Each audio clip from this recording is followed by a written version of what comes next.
I would love to make a Superman movie, absolutely. I would love to draw from all of my favorite comic books and make an original story there which is based in the essences of those characters. Have that joyful, hopeful, powerful figure who Superman is. And not just like the chocolate box sort of, you know, saving kittens and stuff.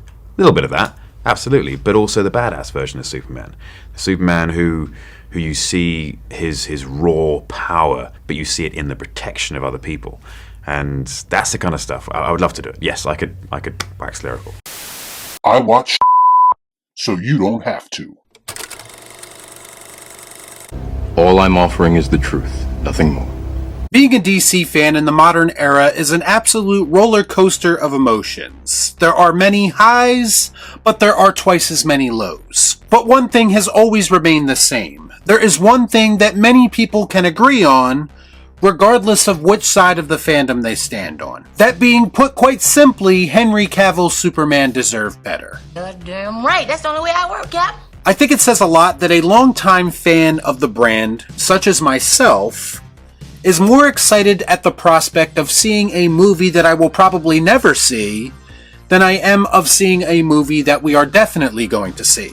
It says a lot about where I am in my fandom, burnt out thanks to the inconsistency and incompetence of the studio that has the privilege of mishandling this iconic property every day. And it says a lot about the studio itself, who seems to have some kind of obsession with meddling in the creative process and making movies that absolutely nobody asked for. Making movies that nobody asked for while simultaneously turning down great pitches that could have changed the trajectory of DC on film for years to come. We were on the verge of greatness. We were this close. Now, there have been many creative names who have been rumored to be a part of a potential Man of Steel sequel over the years. We've heard everyone from Zack Snyder himself to Matt Reeves to Tony Scott before his passing, all the way up to George Miller, if I remember correctly. And I strongly believe that any one of those creators could have delivered a movie that Superman fans all over the world would have been proud of. But writer-director Christopher McQuarrie has now come out and shared some of the details that would have been a part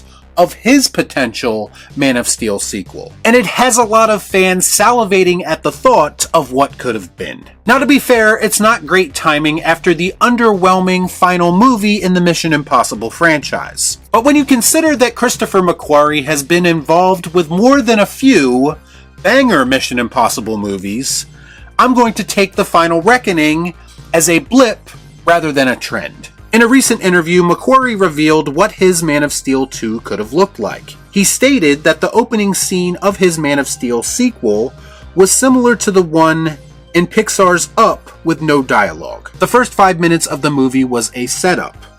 You knew exactly what made Superman tick, exactly what Superman was afraid of, and why Superman made the choices that he made. It would have been epic. The scale would have been extraordinary.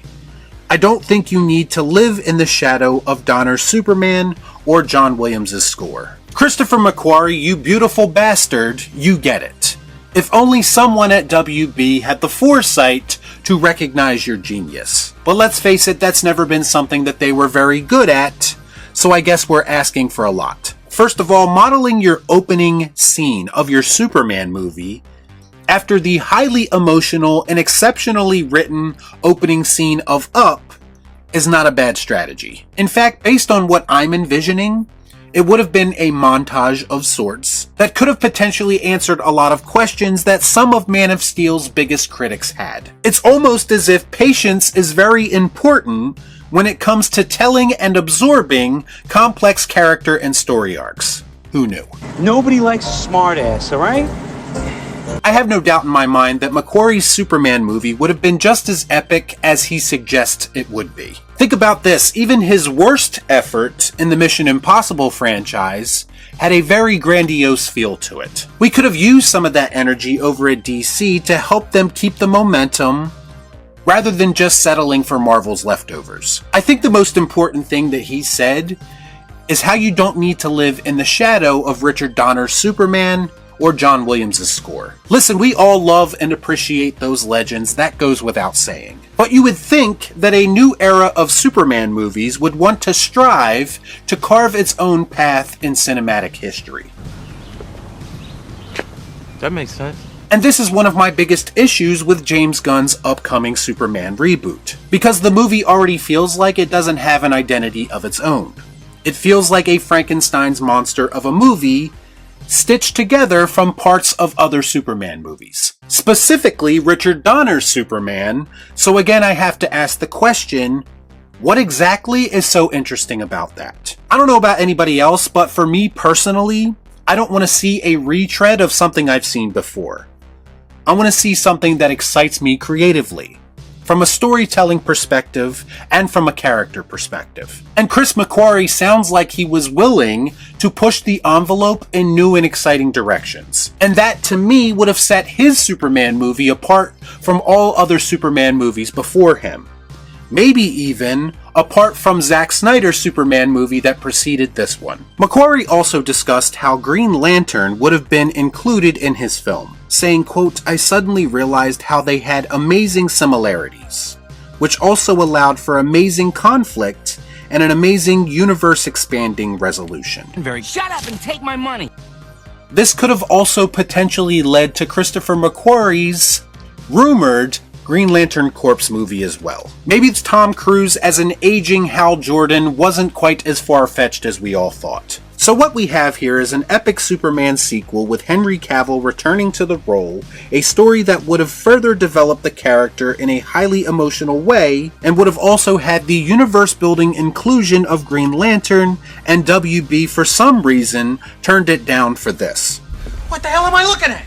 When does this happen in the movie? Ladies and gentlemen, I did not think it was possible for WB to be proven to be more tone-deaf and more incompetent than they already are. To me, this is the James Bond brain trust turning down Christopher Nolan levels of stupid. And the worst part is that when you see Christopher McQuarrie talk about this idea, you can see that he has a lot of passion for it. Henry Cavill was clearly very passionate about returning to the role as well. And the fans were clearly very passionate about seeing him return to the role in some capacity. And even still, in all probability, this movie may never see the light of day. Regardless of whether you are excited about the future of DC on film or not, it's hard to look at this situation and not think to yourself that it is a massive missed opportunity. And it's a missed opportunity that was initiated by the studio, WB, listening to social media when they were telling them to be more like Marvel. Listening to the closed-minded individuals who think there is only one way